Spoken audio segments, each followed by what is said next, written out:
Hi guys! Mon Montenegro! So for today's video, andito tayo sa Executive Optical SM San Lazaro branch para bumili ng aking bagong contact lens.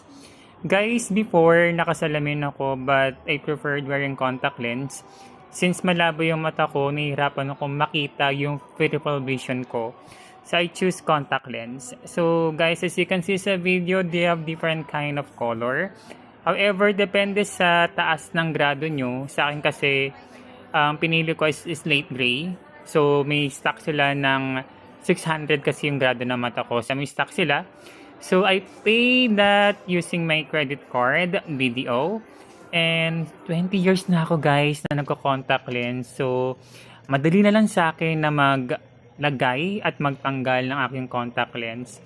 Before guys, hirap na hirap ako. Yung bago pa lang ako. Almost 30 minutes ko siya bago ilagay sa aking mata. Kaya nagalaan ako before ng oras para ilagay sa aking mata. Guys, alagaan natin yung ating mata. Yun lamang. Bye-bye!